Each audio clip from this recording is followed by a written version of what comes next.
that you're going to have to get rebates if insurance companies are spending more on administrative costs and profits than they are on actual care.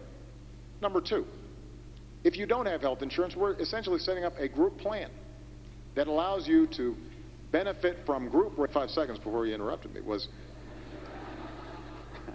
the irony is that we've seen this model work really well in Massachusetts because Governor Romney did a good thing working with Democrats in the state to set up what is essentially the identical model, and as a consequence, people are covered there.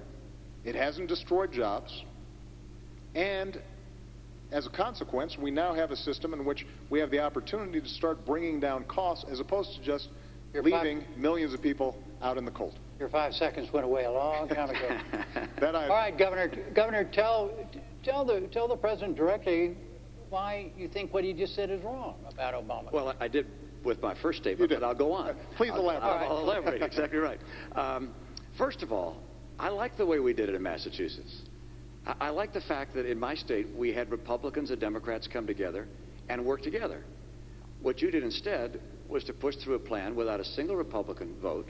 As a matter of fact, when Massachusetts did something quite extraordinary, elected a Republican senator to stop Obamacare, you pushed it through anyway.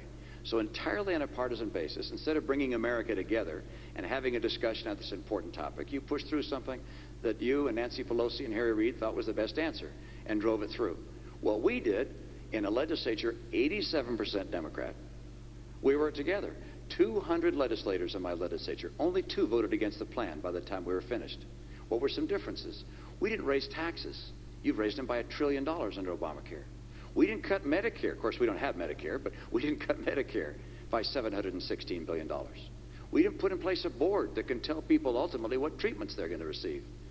We didn't also do something that I think a number of people across this country recognize, which is put people in a position where they're going to lose the insurance they had and they wanted.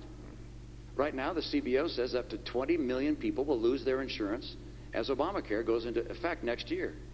And likewise, a study by McKinsey and Company of American businesses said 30% of them are anticipating dropping people from coverage. So for those reasons, for the tax, for Medicare, for this board, and for people losing their insurance, this is why the American people don't want Medicare, don't want Obamacare. It's why Republicans said, do not do this. And the Republicans had the plan. They put a plan out. They put out a plan, a bipartisan plan. It was swept aside. I think something this big, this important, has to be done on a bipartisan basis. And we have to have a president who can reach across the aisle and fashion important legislation with the input from both parties. Governor Romney said this has to be done on a bipartisan basis. This was a bipartisan idea. In fact, it was a Republican idea. And Governor Romney, at the beginning of this debate, wrote and said, what we did in Massachusetts could be a model for the nation. And I agree that the Democratic legislators in Massachusetts might have given some advice to Republicans in Congress about how to cooperate. But the fact of the matter is, we use the same advisors, and they say it's the same plan. When Governor Romney talks about this board, for example, unelected board that we've created, what this is a group of healthcare experts, doctors, etc., to figure out how can we reduce the cost of care in the system overall. Because there are 2 ways of dealing with our healthcare crisis. One is to simply leave a whole bunch of people uninsured and let them fend for themselves, to let businesses figure out how long they can continue to pay premiums until finally they just give up and their workers are no longer getting insured. And that's been the trend line. Or alternatively, we can figure out how do we make the cost of care more effective. And there are ways of doing it. So at Cleveland Clinic, one of the best healthcare systems in the world, they actually provide great care, cheaper than average. And the reason they do is because they do some smart things. They say, if a patient's coming in, let's get all the doctors together at once, do one test instead of having the patient run around with 10 tests. Let's make sure that we're providing preventive care, so we're catching the onset of something like diabetes. Let's pay providers on the basis of performance as opposed to on the basis of how many procedures they've engaged in. Now, so what this board does is basically identifies best practices and says, let's use the purchasing power of Medicare and Medicaid to help to institutionalize all these good things that we do. And the fact of the matter is that when Obamacare is fully implemented, we're going to be in a position to show that costs are going down. And over the last 2 years, healthcare premiums have gone up. It's true, but they've gone up slower than any time in the last 50 years. So we're already beginning to see progress. In the meantime, folks out there with insurance, you're already getting a rebate. Let me make one last point. Governor Romney says we should replace it. I'm just going to repeal it, but we can replace it with something. But the problem is he hasn't described what exactly we'd replace it with, other than saying we're going to leave it to the states. But the fact of the matter is that some of the prescriptions that he's offered, like letting you buy insurance across state lines, there's no indication that that somehow is going to help somebody who's got a pre-existing condition be able to finally buy insurance. In fact, it's estimated that by repealing Obamacare, you're looking at 50 million people losing health insurance at a time when it's vitally important. Let's let the governor explain what you would do if Obamacare is repealed. How would you replace it?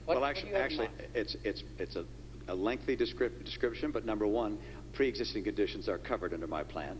Number two, young people are able to stay on their family plan. That's already offered in the private marketplace. You don't have to have the government mandate that for that to occur.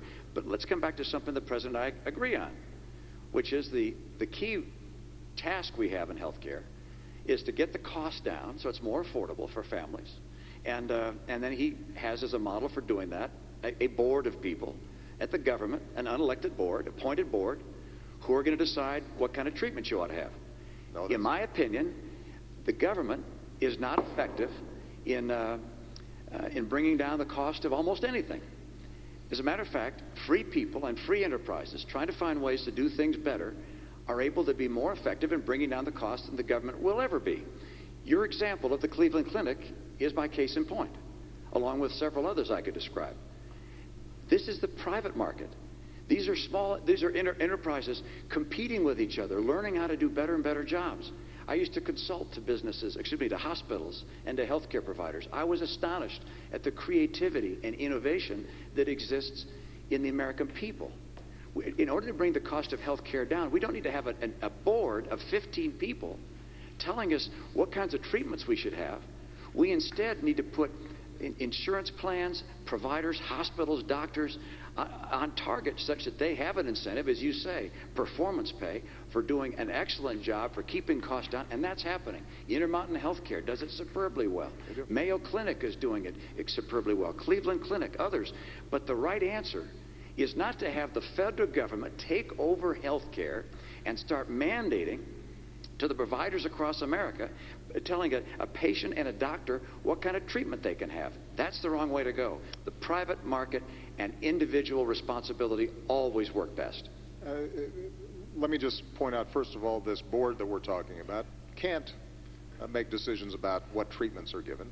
That's explicitly prohibited in the law. But let's go back to what Governor Romney indicated, that under his plan, he would be able to cover people with pre-existing conditions.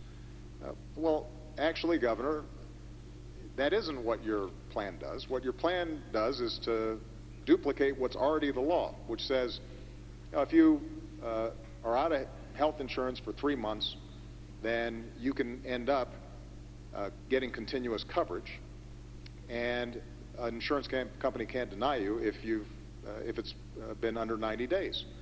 But that's already the law, and that doesn't help the millions of people out there with pre-existing conditions. There's a reason why Governor Romney set up the plan that he did in Massachusetts. It wasn't a government takeover of health care. It was the largest expansion of private insurance. But what it does say is that insurers, you've got to take everybody. Now, that also means that you've got more customers. But when Governor Romney says that he'll replace it with something,